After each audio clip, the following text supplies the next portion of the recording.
दोस्तों, जब आप लिक्विडिटी का कॉन्सेप्ट सीख रहे होंगे, तब शायद आपको लगता होगा कि आपने तो कोई औलादीन का जादुई चिराग हासिल कर लिया, अब तो मार्केट से प्रॉफिट बनना पक्का है। लेकिन क्या होता है जब आप लाइव मार्केट में लिक्विडिटी को देखकर ट्रेड करते हैं? यहां पर एक इंपॉर्टेंट पॉइंट है। इस सपोर्ट के नीचे काफी सारे लोगों के स्टॉप लॉस लगे हुए होंगे और आपको दिखता है कि यहां पर काफी सारी लिक्विडिटी मौजूद है। फिर प्राइस ने इस लेवल की लिक्विडिटी को टारगेट किया। आपको लगेगा कि अब तो हम मार्केट मेकर्स के साथ चलने वाले हैं और हमें भी प्रॉफिट हो जाएगा। लेकिन कुछ ही देर में प्राइस आपके स्टॉप लॉस को हिट करवा देती है। ये क्या हुआ? लिक्विडिटी के कॉन्सेप्ट का यूज करने के बाद भी हमारा स्टॉप लॉस हिट हो गया। क्या यहां पर मार्केट मेकर्स नहीं बैठे थे? क्या लिक्विडिटी का कॉन्सेप्ट काम नहीं करता? ऐसे बहुत सारे डाउट आपके दिमाग में आएंगे दोस्तों। जितनी भी जगह पर लिक्विडिटी स्वीप होती है, तो ऐसा जरूरी नहीं कि वहीं से मार्केट आपकी डायरेक्शन में मूव करे। तो फिर इसका सॉल्यूशन क्या है? इस प्रॉब्लम के सॉल्यूशन में आज आपको इस स्ट्रेटजी में बताऊंगा। आज हम लिक्विडिटी प्लस इंड्यूसमेंट को कंबाइन करके ट्रेड करना सीखेंगे।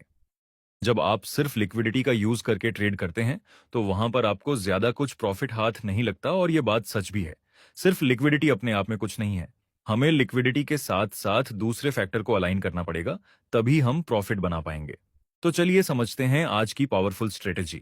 इस स्ट्रेटजी को यूज करने के लिए आपका पहला स्टेप है कि आपको मार्केट के स्ट्रक्चर को आइडेंटिफाई करना है। यहां पर हमें दिख रहा है कि अभी प्राइस बार बार ब्रेक ऑफ स्ट्रक्चर बना रहा है, तो अभी मार्केट का स्ट्रक्चर बुलिश है।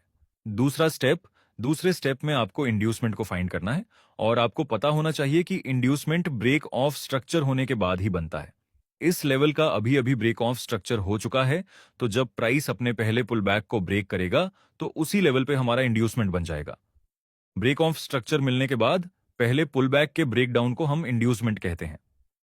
थर्ड स्टेप में आपको समझना जरूरी है कि सिर्फ मार्केट स्ट्रक्चर इंड्यूसमेंट को देखकर हम प्रिडिक्ट नहीं कर पाएंगे कि आगे से प्राइस अपना ट्रेंड कंटिन्यू करेगा। फॉर एग्जाम्पल, यहां पर इंड्यूसमेंट हो चुका है, तो इसका मतलब ये बिल्कुल नहीं कि इंड्यूसमेंट होने के बाद तुरंत ही प्राइस अपना ट्रेंड कंटिन्यू कर देगा। तो हम यहां पर इंपॉर्टेंट पीओआई फाइंड करेंगे। इसमें ऑन ऑर्डर ब्लॉक हो सकता है, फेयर वैल्यू गैप हो सकता है, ब्रेकर ब्लॉक भी हो सकता है।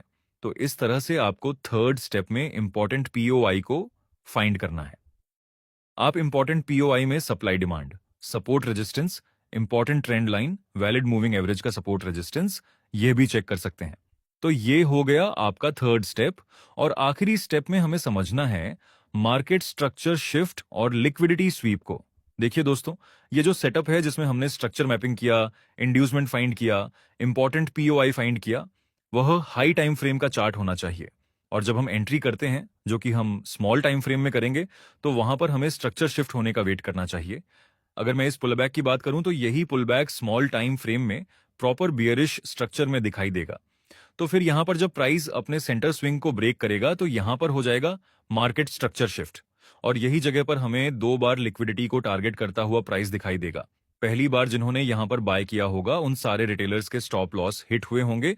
और दूसरा, जिन्होंने यहां पर सेल साइड में ट्रेड किया होगा, उसकी लिक्विडिटी भी मार्केट मेकर्स ने टारगेट कर चुकी है। और जब प्राइस स्मॉल टाइम फ्रेम की कोई इंपॉर्टेंट पीओआई को टच करेगा, तो वहां पर हम ट्रेड में एंट्री प्लान कर सकते हैं। इस आखिरी पॉइंट को हम मार्केट स्ट्रक्चर शिफ्ट बोलते हैं ना, कि आईडीएम, क्योंकि ये हमारा स्मॉल टाइम फ्रेम का सेटअप है। और इसी जगह पर नीचे हाई टाइम फ्रेम का इंपॉर्टेंट पीओआई बन रहा है।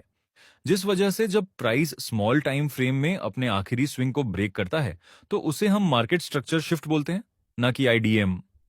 अगर आपको market structure, IDM, break of structure, inducement, इसके बारे में कुछ भी आइडिया नहीं है, तो आप हमारी स्मार्ट मनी कॉन्सेप्ट की सीरीज एक बार देख लेना। तो इस तरह से हमारी स्ट्रेटेजी 4 स्टेप में कंप्लीट होगी। अब मैं आपको एक रियल चार्ट में इस स्ट्रेटेजी का यूज करके दिखाता हूं कि आपको इसको कैसे यूज कर। यहां पर आप देख सकते हैं मार्केट का स्ट्रक्चर, ये 4 आवर की टाइम फ्रेम का चार्ट है। प्राइस हर वक्त बेरिश ब्रेक ऑफ स्ट्रक्चर बना रहा है। तो हमारा पहला स्टेप क्लियर हो चुका है। हमें मार्केट का स्ट्रक्चर मालूम हो गया, जो कि बेरिश स्ट्रक्चर है। दूसरे स्टेप में हम आइडेंटिफाई करेंगे आईडीएम को। अभी प्राइस ने फर्स्ट पुलबैक को ब्रेक कर दिया, मतलब यहां पर हमारा आईडीएम बन चुका है। और तीसरे स्टेप में हमें इंपॉर्टेंट पीओआई ड्रॉ करने हैं। यहां पर एक मिटिगेशन ब्लॉक बन रहा है और यहां पर ऑर्डर ब्लॉक है। या तो प्राइस इस मिटिगेशन ब्लॉक से नीचे आ सकता है या फिर इस ऑर्डर ब्लॉक से।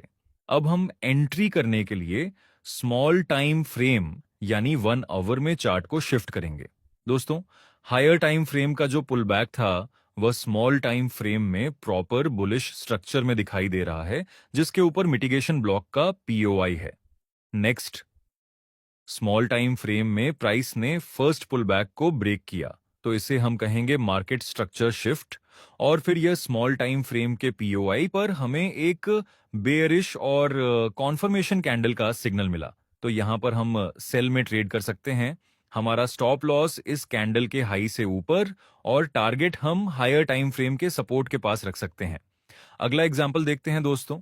यह बिटकॉइन का एक आवर की टाइम फ्रेम का चार्ट है। अभी प्राइस ऊपर जा रहा था और नीचे हमें एक आईडीएम मिला, तो हमारे पास वैलिड हायर लो मिल गया है और फिर प्राइस ने इस हाई को ब्रेक कर दिया, यानी अब हमें ब्रेक ऑफ स्ट्रक्चर भी मिल चुका है। तो हमने पहले स्टेप में हायर टाइम फ्रेम के मार्केट स्ट्रक्चर और ब्रेक ऑफ स्ट्रक्चर को आइडेंटिफाई कर लिया। हम दूसरे स्टेप यानी इंड्यूसमेंट का वेट कर रहे हैं। देखिए, अभी प्राइस ने अपने पहले पुलबैक को डाउन साइड ब्रेक किया, मतलब इस जगह पर इंड्यूसमेंट हो चुका है। और अब हम अपनी स्ट्रेटजी का तीसरा स्टेप फाइंड करेंगे और वह है इंपॉर्टेंट पीओआई। दोस्तों, यह ऑर्डर ब्लॉक अब मिटिगेशन ब्लॉक का काम करेगा। और देखें तो यहां से यहां तक एक काफी बड़ा फेयर वैल्यू गैप भी बन रहा है और अभी प्राइस इस फेयर वैल्यू गैप के पास ही है। मतलब हमारे पास मिटिगेशन ब्लॉक भी है और फेयर वैल्यू गैप भी है।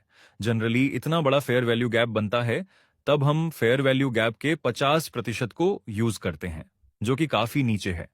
लेकिन इसी जगह पर मिटिगेशन ब्लॉक भी है।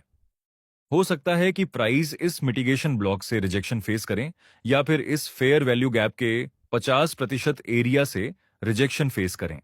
अब हम स्मॉल टाइम फ्रेम में अपना स्ट्रक्चर शिफ्ट देखेंगे। 15 मिनट की टाइम फ्रेम में अभी प्राइस प्रॉपर बियरिश स्ट्रक्चर में मूव कर रहा था और नीचे हमारा हायर टाइम फ्रेम का पीओआई है। अभी यहां पर आप देखें तो प्राइस ने मार्केट स्ट्रक्चर शिफ्ट कर दिया और यहां पर जितने भी सेलर्स बैठे थे उन सब की लिक्विडिटी स्वीप हो चुकी है और बायर्स की भी लिक्विडिटी स्वीप हो चुकी है और नीचे हमारा एक ऑनर्डर ब्लॉक भी बन रहा है। तो अब जब प्राइस इस ऑनर्डर ब्लॉक को टैप करेगा तो हम यहां पर बाय में ट्रेड प्लान कर सकते हैं। नेक्स्ट, प्राइस ने इस ऑनर्डर ब्लॉक को टैप किया, लेकिन अगर आप बिगिनर हैं तो मैं कहूंगा कि सिर्फ आप ऑनर्डर ब्लॉक पर ट्रेड मत करें। आप वहां पर कोई रिजेक्शन कैंडल और कंफर्मेशन कैंडल के बेस पर ट्रेड करें। नेक्स्ट, हमारे पास एक बुलिश रिजेक्शन और कंफर्मेशन कैंडल का सिग्नल मिला, तो अब आप यहां पर बाय में ट्रेड कर सकते हैं। आपका स्टॉप लॉस इस ऑर्डर ब्लॉक से हल्का सा नीचे और टारगेट इस रेजिस्टेंस तक रख सकते हैं। नेक्स्ट, प्राइस ऊपर जाता है और इसके साथ हमारा प्रॉफिट टारगेट कंप्लीट हो गया। तो इस स्ट्रेटजी से आपको समझ में आ गया होगा कि इंड्यूसमेंट और लिक्विडिटी को किस तरह से यूज करना है। अगर आपको हमारी वीडियो अच्छा लगा हो तो लाइक और कमेंट करके अपना सपोर्ट दिखाएं।